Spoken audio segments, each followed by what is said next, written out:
트럼프 김정은 밀실 회담, 한반도 운명이 흔들린다. 여러분, 놓치면 안 될 뉴스입니다.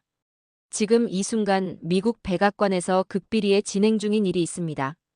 다음 달, 단 한 달 남은 시점에서 도널드 트럼프 미국 대통령이 아시아를 순방합니다. 그런데 여기서 끝나지 않습니다. CNN과 로이터 통신이 단독으로 보도한 내용에 따르면 백악관이 이 아시아 순방 중에 김정은 북한 국무위원장과 비공개 회담을 추진하고 있다는 것입니다.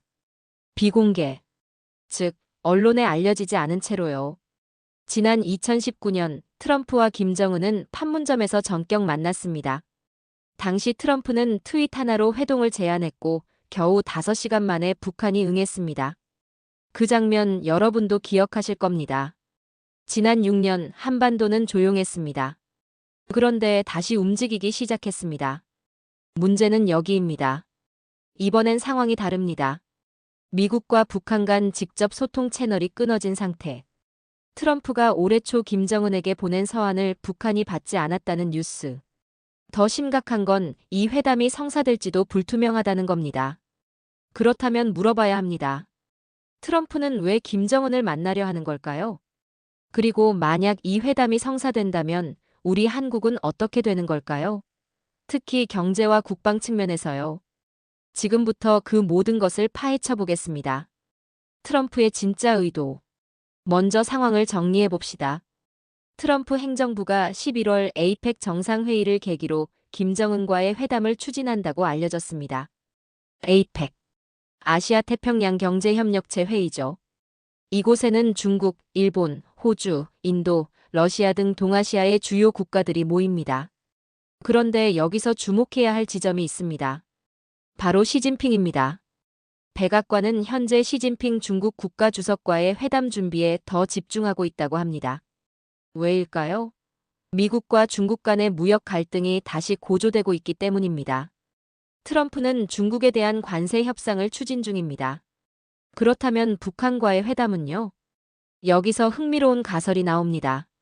트럼프가 북한과의 회담을 카드로 사용하고 있는 것 아닐까? 중국 입장에서 생각해 봅시다. 미국과 북한이 직접 대화를 나눈다는 것은 무엇을 의미할까요? 바로 중국의 영향력이 약해진다는 신호입니다.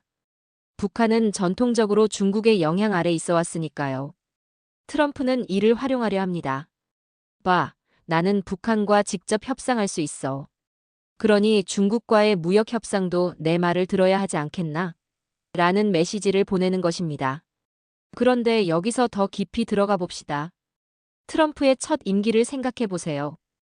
2018년 싱가포르, 2019년 하노이. 트럼프는 북한 비핵화를 놓고 협상했습니다. 그 결과가 뭘까요? 북한의 핵은 여전합니다. 오히려 더 고도화되었습니다. 그럼에도 불구하고 트럼프는 왜 다시 대화를 시도할까요? 미국 정가에서는 이렇게 분석합니다. 트럼프가 추구하는 것은 협상의 성과입니다. 실질적인 비핵화가 아니라 나는 북한과 대화했고 관계를 개선했다는 정치적 업적 말이죠.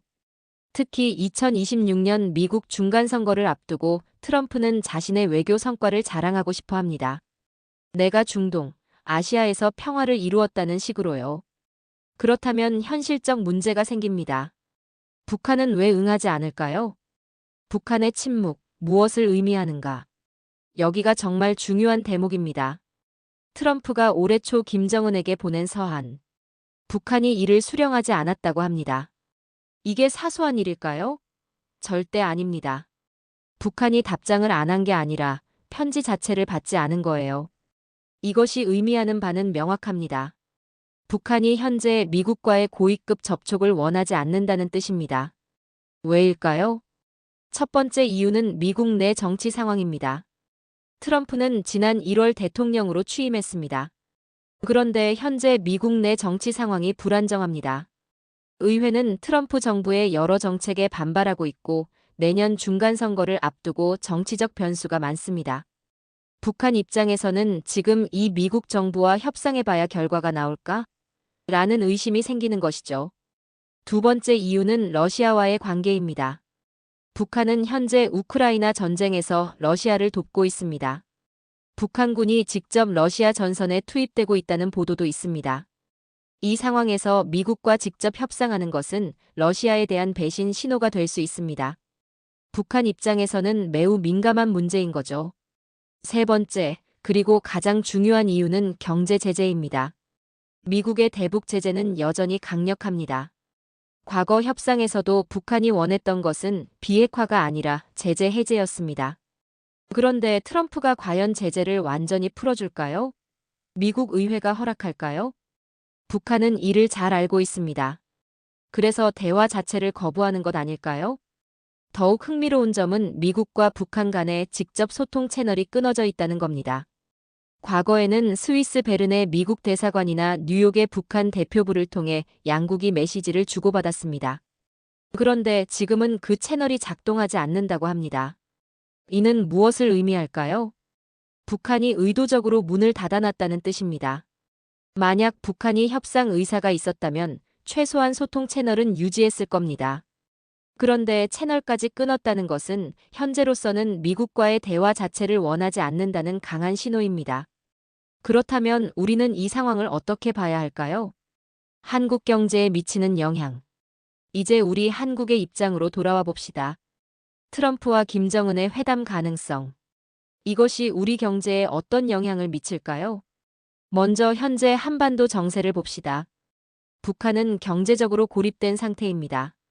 러시아와의 관계 강화로 인해 국제 무역이 더욱 제한되고 있죠. 이런 상황에서 미국과의 관계 정상화는 북한에게 매력적인 카드입니다. 그런데 여기서 우리가 주목해야 할 점은 남북 관계의 변수입니다. 현재 한국 정부는 트럼프 행정부와 강한 동맹 관계를 유지하려 노력하고 있습니다. 미국과 북한이 몰래 회담을 추진한다는 것은 어떤 의미에서는 한국을 배제한다는 신호일 수 있습니다. 생각해 봅시다. 만약 미국과 북한이 체결한 협약이나 양해각서가 있다면, 예를 들어 미국이 북한의 경제 제재를 일부 완화하고 북한이 비핵화 협상에 응한다는 내용이라면 이것이 한국 경제에 미치는 영향은 복합적입니다. 긍정적 영향. 첫째, 한반도 긴장이 완화되면 우리의 방위비 부담이 줄어들 수 있습니다. 현재 한국은 방위비로 매년 GDP의 3% 이상을 투자하고 있습니다. 만약 북한과의 관계가 개선된다면 이 자원을 다른 경제 분야에 투입할 수 있죠. 둘째, 한반도 평화가 인식되면 해외 투자가 늘어날 수 있습니다. 현재 많은 외국 기업들이 한국 투자를 꺼리는 이유 중 하나가 지정학적 리스크입니다. 한반도 긴장 때문이죠. 만약 이것이 완화되면 외국 자본의 유입이 증가할 것입니다. 셋째, 남북교역이 재개될 가능성입니다. 개성공단 같은 경제협력 사업이 다시 추진될 수 있다는 뜻이죠. 이는 한국 기업들에게 새로운 시장을 열어줄 수 있습니다. 그런데 부정적 영향도 있습니다. 첫째, 미국 - 북한 협상이 한국을 고려하지 않을 수 있다는 점입니다. 역사를 살펴봅시다. 과거 한반도 운명이 결정되는 순간들에서 한국이 배제되었던 적이 많습니다. 1945년 해방 당시 미국과 소련이 한반도를 나눔. 1953년 휴전협정, 한국 대통령이 서명하지 않음. 1972년 남북 간 비밀 접촉, 정부가 뒤늦게 알게 됨. 현재 한국 정부도 APC를 계기로 무엇인가 이뤄질 거라는 조짐은 아직 없다고 밝혔습니다. 한국이 현 상황을 파악하지 못하고 있다는 뜻일 수 있죠. 만약 미국이 북한과 독자적으로 협약을 맺는다면, 그리고 그 내용이 한국의 이익과 상충한다면, 예를 들어 한반도 주둔 미군 감축이나 미국의 방위 공약 약화 같은 내용이라면 이것은 한국 경제에 심각한 타격을 입힐 수 있습니다. 둘째, 불확실성으로 인한 시장 변동성입니다. 주식시장은 불확실성을 싫어합니다. 만약 미국 - 북한 회담이 성사되고 결과가 불투명하다면 외국 기관 투자자들은 한국 투자를 줄일 것입니다. 원화 약세, 코스피 지수 하락 등이 나타날 수 있죠. 셋째, 중국의 역할 변화입니다. 만약 미국 - 북한 관계가 개선되고 북한이 미국 쪽으로 기울어진다면 중국은 어떻게 반응할까요? 중국이 북한에 대한 경제 지원을 줄일 가능성이 있습니다. 그러면 북한의 경제적 어려움이 심해지고 이는 결국 한반도 정세 불안정으로 이어질 수 있죠. 특히 우리가 주목해야 할 점은 반도체와 에너지 산업입니다. 현재 한국의 주요 수출품인 반도체, 디스플레이, 자동차 등은 미국, 중국 무역 갈등의 중심에 있습니다. 만약 미국이 북한 문제를 미국, 중국 협상의 카드로 사용한다면 이는 한국 산업에 영향을 미칠 수 있습니다. 예를 들어 미국이 북한을 중국의 영향력 아래에서 벗어나게 하겠다고 선언한다면 중국은 이를 미국의 도전으로 받아들일 것입니다. 결국 한반도는 미국, 중국 신냉전의 최전선이 되는 거죠. 국방 안보에 미치는 영향. 이제 국방 측면을 살펴봅시다. 이 부분이 정말 중요합니다. 현재 한반도의 군사 균형은 어떨까요? 북한은 핵무기와 대량의 재래식 무기를 보유하고 있습니다. 세계에서 가장 큰 상비군 중 하나죠. 반면 한국은 첨단 기술과 미국의 방위 공약에 의존하고 있습니다. 여기서 핵심은 미국의 확장 억지입니다. 확장 억지란 미국이 한국에 대한 핵 우산을 제공한다는 뜻입니다. 만약 북한이 한국의 핵무기를 사용한다면 미국도 북한의 핵무기로 대응하겠다는 약속 말이죠. 이것이 한반도의 평화를 유지하는 핵심 요소입니다. 그런데 만약 미국 북한 협상에서 무엇인가 양해각서가 체결된다면 예를 들어 미국이 한반도에 핵무기를 도입하지 않겠다라는 내용의 협약을 북한과 맺는다면 이는 현재 한반도에 배치된 미국의 핵전략 자산을 위협할 수 있습니다. 더 심각한 경우를 생각해 봅시다. 만약 미국이 한반도 주둔 미군을 감축한다면 트럼프는 과거 한국은 방위비를 더 내야 한다는 발언을 반복했습니다. 이는 한반도에 미군을 유지하는 비용 문제 때문입니다. 현재 약 2만 8천 명의 미군이 한국에 주둔하고 있습니다. 미국 입장에서는 상당한 부담이죠. 만약 미국-북한 협상이 한반도 긴장 완화를 선언한다면 미국이 이를 명분으로 미군을 감축할 수 있습니다. 이것이 한국 국방에 미치는 영향은 극적입니다. 우선 한국군은 독자적 방위 능력을 강화해야 합니다. 현재 한국군은 미국의 정보, 탐지, 감시 자산에 크게 의존하고 있습니다. 만약 미군이 감축된다면 한국이 이 모든 것을 자체적으로 구축해야 합니다. 이는 엄청난 방위비 증가를 의미합니다. 둘째, 한국의 핵무장 논의가 본격화될 수 있습니다. 현재 한국에서는 자체 핵무기 개발에 대한 목소리가 나오고 있습니다. 미국의 확장 억지가 불확실해지면 한국은 자체 핵무기를 개발하려는 유혹에 빠질 수 있죠. 이는 비확산 조약 위반이 되고 국제 문제로 비화될 수 있습니다. 셋째, 동맹의 신뢰도 문제입니다. 한국이 갑자기 미국 보호 아래에서 벗어난다면 중국과의 관계를 어떻게 해야 할까요?